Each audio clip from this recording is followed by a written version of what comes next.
Bem-vindos, ouvintes, a mais um episódio de Desoterismo. Episódio 5, falaremos sobre platonismo. Pronto, em 10 segundos fiz a apresentação. Eu vou tentar enrolar o mínimo possível nesse episódio, porque é muita coisa pra gente falar. Hoje falaremos não só sobre platonismo, como médio platonismo e neoplatonismo. Então vocês já imaginam que conteúdo tem de monte hoje. Hoje tudo promete pra ser um episódio bom. Mas, né, vocês sabem como é, né? Vindo do Cris pediu água é sempre maravilhoso. Vamos começar. Como eu gosto de começar, sempre lendo os comentários do último episódio do Esoterismo. E no último episódio sobre o Zaratustra, teve alguns comentários interessantes, tipo, do Kaiser Murilo.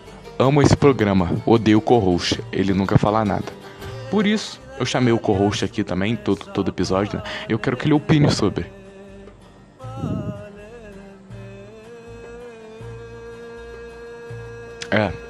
Concordo. E temos também o comentário do Virva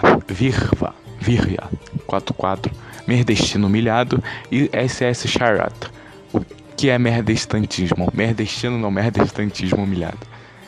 E também temos o comentário do Igor Rogério, muito bom, meu caro. Então já foi introduzido aqui o que falaremos hoje, então vamos começar. O que é o platonismo? Temos meu negro Platão pros novos e Platinho pros conchegados, que ele era um dos filósofos gregos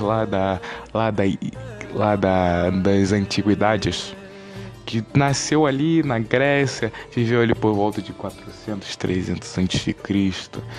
Ele era parça de Sócrates, era fechadão com Sócrates, e ele escreveu uns livros que tinham muitas coisas escritas neles e analisaremos hoje o que foi escrito. E eu li todos os livros de Platão, todos. Só pra ler dois que falam coisa relevante com o episódio. Porque Platão não era macumbeiro.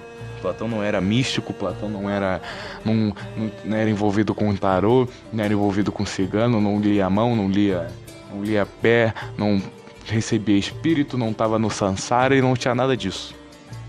Então eu vou pular Platão e vou falar sobre o que é relevante. Demiurgo. Demiurgo não.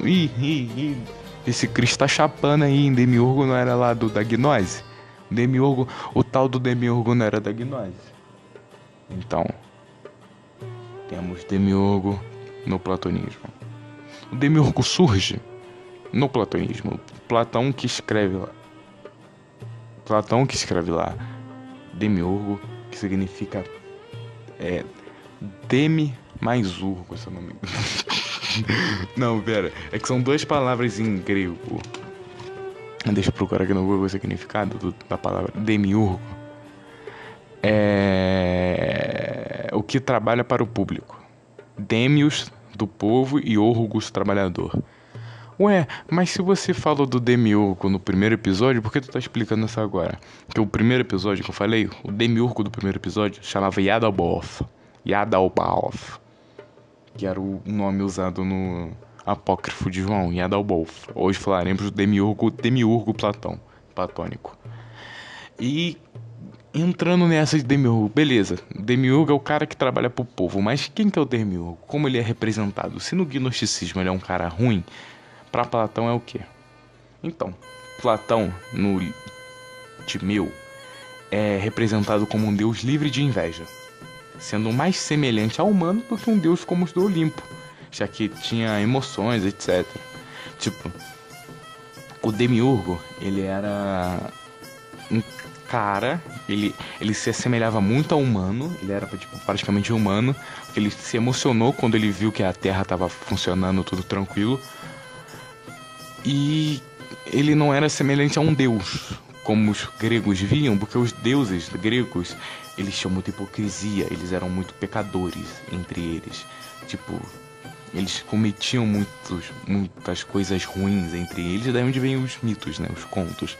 E o Demiurgo, ele não tem isso, ele não tem inveja, ele não sente inveja dos outros deuses, ele não sente nada disso. Então ele é visto como algo mais humano do que algo mais divino, algo mais um deus, como os gregos viam os deuses. Ou seja, Demiurgo chega a ser, na Grécia, a primeira representação de um deus principal que seja, entre aspas, bom, assim, que não cometa erros igual os deuses gregos cometem, a maioria, grande parte. Beleza, mas se na gnose a gente tem toda aquela criação da Terra, que chega lá no Pleroma, desce a lenha, aí cria Sofia, e Sofia cria o Demiurgo cria Adão, cria Eva, teriri, tororó. Mas se não tem Gênesis, como que funciona? Porque como sabemos, né, como já foi explicado anteriormente, a gnose nada mais é do que neoplatonismo com arquétipos cristãos, judeus, judaicos e várias outras religiões. Então, como Demiurgo cria um mundo se não existia o Gênesis pro gnóstico copiar? É dito que o Demiurgo ele pega um material que estava desorganizado e organizou ele no mundo que conhecemos, copiando o arquétipo divino do céu. Tipo, existia uma matéria no universo, existia uma matéria bizarra, uma matéria ruim. Então o Demiurgo é um cara que ele chega lá, ele pega assim, pipipi, popó, piriri, paraná, e vai montando cada pedacinho, copiando o que ele sabia que era o céu. Ele tinha acesso ao céu e ele foi pegando isso da matéria ruim e transformando em matéria boa. Então, na compreensão, vamos traçar um paralelo com a gnose. Seria tipo, o Demiurgo ele tem acesso ao Pleroma e ele vê o Quenoma e decide transformar o Quenoma em uma versão material do Pleroma. Só que na gnose o Demiurgo é ruim por fazer isso. No platonismo ele é bom, ele pega um material ruim, o material que é desorganizado e organiza ele. Porém não explica a origem do material desorganizado, então meio que é meio whatever. Ó, vou ler a citação aqui. Na verdade, antes disto acontecer, todos os elementos estavam privados de proporção e de medida. Na altura em que foi empreendida a organização do universo, primeiro o fogo, depois a água, a terra e o ar, ainda que contivessem certos indícios de comoção, estavam exatamente no estado em que se espera que esteja tudo aquilo de que um Deus está ausente. A partir deste modo e desta condição começaram a ser configurados através de formas e de números. Ou seja, tinha uma matéria e aquela matéria não tinha um deus para governar. Então surge o Demiurgo para fazer esse trabalho de organizar toda essa matéria, que seria o fogo, a água, a terra e o ar. Daí onde temos as primeiras citações de 4 elementos. Isso vai ser posteriormente citado pela Hermética, no Corpus Hermeticum, mas isso você tem que ouvir o episódio sobre hermeticismo para saber só. Tá bom, mas qual livro que estamos falando mesmo? Timeu. Timeu é o livro que fala sobre o Demiurgo, e Timeu, o livro, afirma que Timeu, na verdade, é um diálogo entre o personagem Timeu e Sócrates. Mas o livro Timeu, afirma que o Demiurgo é belo e perfeito. Tudo que ele criou é logicamente belo e perfeito, pois se não fosse, não teria origens belas e nem perfeitas. E o argumento que ele dá é: então, será correto declarar que há um único céu, ou será correto dizer que há vários céus ou até infinitos? Há um único, já que foi fabricado pelo Demiurgo de acordo com o arquétipo. Ou seja, existe só um céu, porque esse céu foi criado pelo Demiurgo, organizado pelo Demiurgo, copiando o arquétipo divino, da matéria ruim para a matéria boa. Então só existe um único céu onde tem um único Deus, que seria esse Demiurgo, a partir da matéria. E ele é belo e perfeito, porque tudo que ele criou é belo e perfeito. Porém, Platão descreve o Demiurgo como uma figura não dualista, indiferente ao bem ou mal. Ele não ser do bem ou ser do mal. Mas ele não é onipotente. Por isso, só é bom até certo ponto. Então, ele é um deus. Ele gosta do que ele faz, ele gosta de fazer o bem. Porém, ele é como semelhante ao humano. Ele não consegue ser inteiramente bem. Ele não consegue ser o puro bom. Porque ele não é onipotente. Ele não tem a capacidade de criar tudo o que ele quer. Ele não cria a Terra. Ele transforma a Terra. Ele transforma a matéria ruim numa matéria boa a partir da cópia do arquétipo divino. Isso é o que Platão dá sobre o Demiurgo. Isso é o que Timeu fala sobre o Demiurgo. Em 10 minutos eu te expliquei toda a base do que é o Demiurgo original. Recapitulando, ele é um deus bom, porém não é onipotente. Se ele não é onipotente, ele não pode ser completamente bom. Então ele não é dualista. E ele pega a matéria ruim e transforma uma matéria boa. Pega a matéria desorganizada e transforma uma matéria organizada. Avançando um pouco, entramos no médio platonismo. No Mênio de Apameia, filósofo do segundo século, teve um impacto considerável sobre o platonismo posterior, principalmente em Plotino, que vamos entrar daqui a pouco. O último filósofo neopitagórico importante, talvez o pensador mais original e criativo da tradição pitagórica. Como assim pitagórica? Não estamos falando de Platão? Calma. Próximo episódio falaremos sobre Pitágoras. Fica tranquilo, ouvinte. Antes que o ouvinte me cobre sobre Pitágoras, próximo episódio sobre Pitágoras. No Mênio, considerou que havia uma espécie de trindade. Os três primeiros princípios supremos, o primeiro Deus, chamado de Pai, o primeiro Nous, ou Um, e o Bem.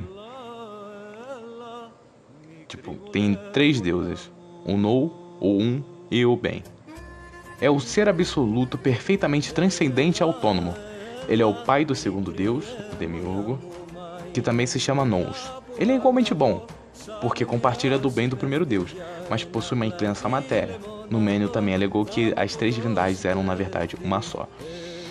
Então existem três deuses. O primeiro Deus é o Nous, né? O bom, o único, o uno, aquele que eu falei na Hermética. Se lembra da Hermética? Que eu falei que tinha um Nous, a mente. Ele é o Deus principal. Ele é o cara que criou o Pleroma. E tem um segundo Deus, que é o Demiurgo, que também se chama Nous. E ele é igualmente bom, porque ele é meio que um com o Deus do Pleroma. Daí onde vem uma argumentação muito comum que os caras fazem para criticar a gnose, que não faz sentido como que a matéria se converteu e virou, como que o Demiurgo virou do mal, se o Demiurgo vem do pai e o do pai é necessariamente bom. É porque o Demiurgo, ele é igualmente bom, mas ele possui essa inclinação à matéria. Então ele não é perfeitamente bom, mas ele é igualmente bom. Ele é do bem, no platonismo, no caso. Falando do platonismo, ele é do bem. Porém, como ele mexe com a matéria, ele não pode ser completamente bom. Diferente do primeiro Deus, que é o pai, ou Nous. Enquanto os deuses menores do Timeu de Platão são responsáveis por acrescentar uma arma mortal à arma racional e mortal entregues pelo Demiurgo, o Demiurgo de Numênio é responsável apenas pela encarnação e reencarnação das almas, que são elas próprias de origem superior. Numênio consideram ainda um Demiurgo dualista. Sua parte contemplativa é a alma do mundo benévola e a parte da criação, porque se preocupa unicamente com a matéria, é a alma do mundo má.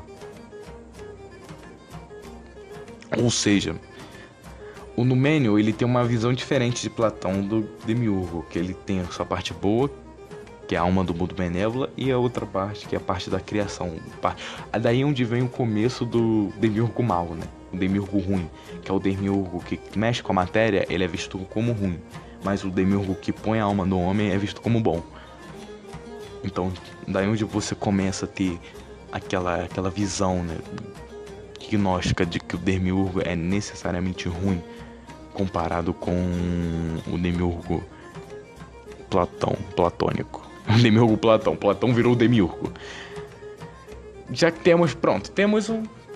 que já entendemos o Demiurgo de Numênio, vamos atrás do Demiurgo de Plotino. Quem é Plotino? Plotino, para quem não sabe, né, já estamos entrando em neopitagorismo. Numênio é platonismo médio, Plotino, neoplatonismo. Plotino foi basicamente um dos principais filósofos da língua grega, em geral. Seu professor Amônio de Sacas era da tradição platônica. Então você já vê onde tem essa influência, né? Os historiadores no século XVIII cunharam o termo neoplatonismo, que foi aplicado a ele e à sua filosofia, muito influente durante toda a Antiguidade Tardia. Muitas das informações biográficas sobre Plotino vêm do seu discípulo Porfírio, que escreveu o prefácio de sua edição das Enéadas. Então, basicamente, tinha um Plotino, cara, ele era brabo, ele era de top filósofos da antiguidade, e ele tinha muita influência platônica de seu professor. Certo? Já entendemos. Tem Numênio, que acredita que o demiurgo é meio bom, meio ruim. Tem Plotino, que é esse cara que ele vai entrar agora e explicar sua visão. O Plotino, ele basicamente não interpreta a criação do mundo através do demiurgo platônico de modo literal, mas ainda assim uma interpretação figurativa do demiurgo é usada. Ele introduz uma separação entre a realidade inteligível e a realidade sensível. Então, ele separa a criação da mente, né? O mundo dos pensamentos e do mundo sensível, né? No mundo aquilo físico, toque físico. E ele interpreta o demiurgo não como um ser que cria um mundo inteligível, porém um mundo sensível. Mas ali é meio piripipi, poropopó, ele não sabe se acredita, se não acredita. Mas basicamente, o Plotino ensinou que existe um ser supremo, totalmente transcendente, o Uno. Se lembra que eu falei do Uno lá no episódio sobre o Hermes Trismegisto? Se você não viu, vá lá ver para entender isso daqui.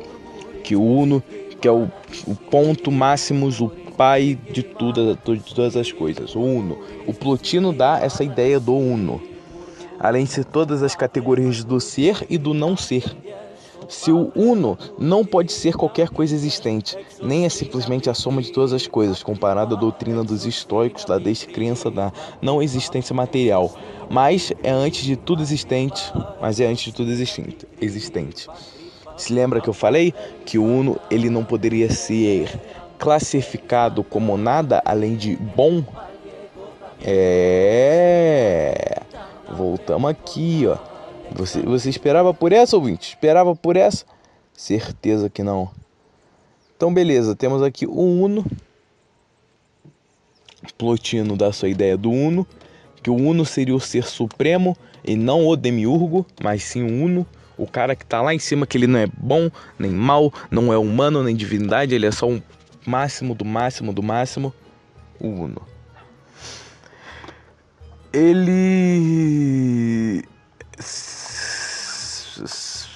Plotino identificou o Uno com o conceito de bom e o princípio da beleza.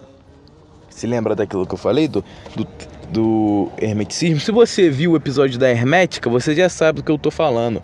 Do Uno ser inteiramente bom, do Uno não ser nada que pode existir, porque ele simplesmente é, porém não tem uma existência material, ele é um não ser. E o Uno engloba o pensador e o objeto, até mesmo a inteligência autocontemplante, a noesis do nous. Você lembra que eu falei do nous, ouvinte? Do Uno, do nous da mente, a noesis da mente. Deve conter dualidade. Depois de ter chegado no bem, não adicione nenhum pensamento a mais. Em qualquer adição, em proporção daquela adição, você adiciona uma deficiente. É isso que o argumento do Plotino, né? Eu vou repetir. Depois de ter chegado no bem, não adicione nenhum pensamento a mais. Em qualquer adição, em proporção daquela adição, você adiciona uma deficiência. Criou alguma coisa, você adiciona um contraponto. Isso é obrigatório. Tudo foi criado a partir disso. A qualquer adição, em proporção daquela adição, você adiciona uma deficiência. Colocou mais um, você tem que colocar menos um, obrigatoriamente. Plotino nega a ciência, consciência de si ou qualquer outra ação, ergon, para o Uno. Ou seja, o Uno ele não é um ser consciente, ele não age.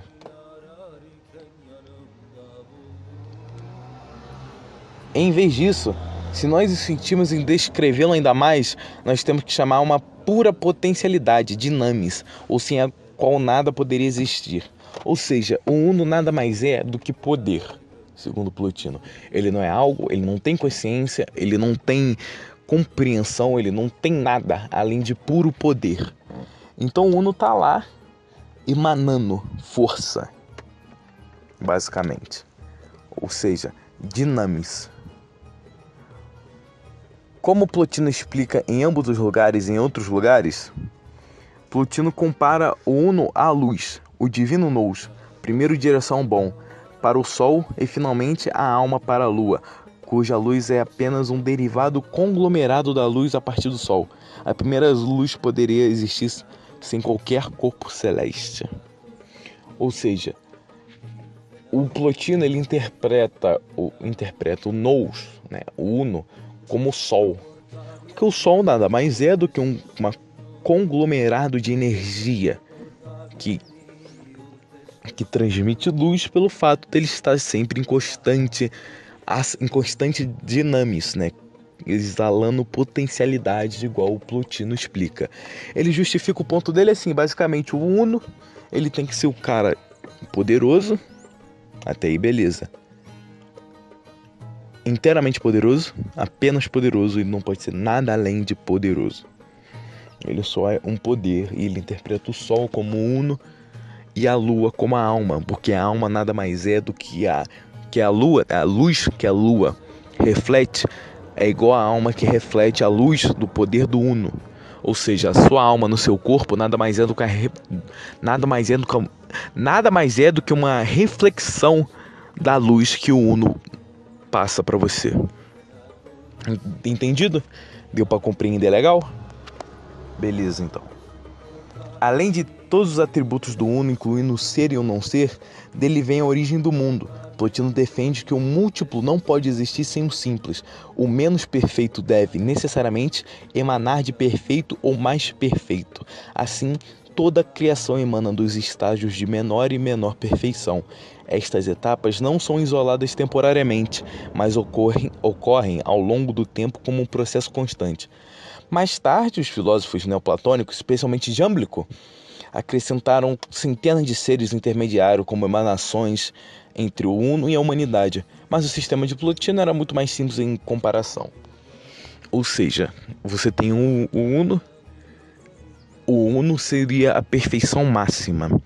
E para existir a perfeição máxima, era necessário outras menores perfeições, até atingir a menor e a menor e a menor e a menor perfeição, até chegando aos planos materiais, que seria o contrário à perfeição do Uno.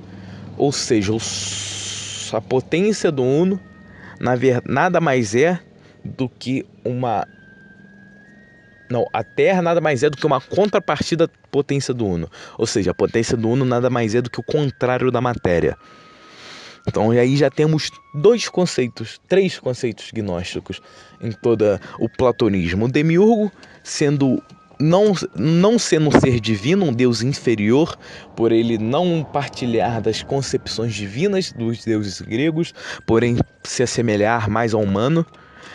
Temos por Numênio a sua compreensão de que ele não era necessariamente bom e nem necessariamente ruim, ele só era mais ou menos ali. Porém, ele era o Deus criador de toda a matéria. Ele pega a matéria e transforma na matéria que conhecemos hoje. Ele não é bom nem ruim, mas ele não pode ser inteiramente bom igual o Uno, porque ele não é onipotente, não é onisciente. Apesar de ser o criador, ele não cria, porém ele transforma. Presta atenção, ouvinte, esse é um ponto importante. Onipotente é aquele que consegue criar. O demiurgo, ele não cria, ele transforma, segundo o platonismo. Ele não cria matéria, ele transforma a matéria já existia. E o Plotino explica que existe um ser e um não ser ao mesmo tempo, ele não é algo. Aí que tá, existe um poder, uma força acima de tudo isso que dá origem a todas as coisas do mundo da galáxia em si. Ou seja, temos Plotino com a sua compreensão de Uno, temos Numênio com a sua compreensão dualística do Demiurgo, e temos Platão, que dá essa ideia de o criador de todas as coisas. Então, basicamente, é essa compreensão platônica do Demiurgo, de tudo da criação em relação à gnose. Porque aí o ouvinte pode me perguntar, mas então é Platão que cria o Demiurgo? Sim, Platão dá origem ao Demiurgo. Não literalmente o Demiurgo, mas a ideia de um ser que cria as coisas e sendo divino, mas não divino na visão grega da coisa, mas divino como um ser que é capaz de transformar matéria ruim em matéria boa de acordo com as compreensões divinas. E resumidamente, é isso que precisa ser entendido sobre neoplatonismo em relação a essas coisas. Aí o ouvinte chega e me pergunta, mas não tem vários outros conceitos? E essas emanações, né? As emanações posteriores. Acho que isso não é necessário entrar por causa de a gnose. Ela explicaria essas emanações posteriores como o pleroma, tendo seu ponto inicial sendo o uno, e suas divisões, né, de aeons, a hierarquia dos aeons. Que, se eu não me engano, tem um mapa, não um mapa literal, mas tipo um mapa de uma tabela, onde tem um 0, aí pra cima é 1, 2, 3, 4, 5, pra baixo é -1, -2, -6, -4, -5. E só isso que é importante. No 0 você tem a divisão do pleroma para o quenoma. O quenoma, para quem não sabe, é o universo material, ou seja, no 0 você tem o Demiurgo. Acima do 0 você tem o 1, que seria Sofia, ou seja, Sofia está no grau mais baixo em comparação ao pleroma do quenoma, e quanto mais vai subindo, mais perto você chega do uno até atingir o ponto infinito, o máximo infinito, que seria o próprio uno. Porém, até lá você tem Sofia, que seria um dos íons mais hierarquicamente baixos, por isso que o Demiurgo conseguiu ser criado, porque nas dimensões do pleroma a Sofia está no local mais vulnerável, podemos dizer assim, e para cima e para baixo você tem quem? Em primeiro, Demiurgo, que ele tem acesso ele consegue ver o pleroma, o Demiurgo, ele tem acesso às coisas do céu, porém ele não consegue chegar no céu. E é isso que Platão explica, né? Que o Demiurgo ele consegue copiar as coisas, os arquétipos divinos, porém ele não consegue atingir os arquétipos divinos. Por isso ele transforma a matéria em algo semelhante, porém não sendo a mesma coisa. Basicamente é isso. Esse foi o episódio sobre neoplatonismo, ouvinte. Espero que você tenha gostado. Foi um episódio mais simples, né? Foi mais direto ao ponto, não teve tanta piadinha igual tem nos outros, que esse é um assunto que eu acho interessante. Como eu expliquei, se não me engano, no episódio do Hermes Trismegisto, tem assuntos que são mais sérios, que eu gosto de tratar eles com mais seriedade, e neoplatonismo é um assunto mais sério, apesar de não ter tanta coisa assim impressionante. Ele dá origem ao primeiro episódio. Numa ordem cronológica, se o ouvinte quiser assistir, esse seria o primeiro episódio não seria esse, seria o próximo, que é sobre pitagorismo.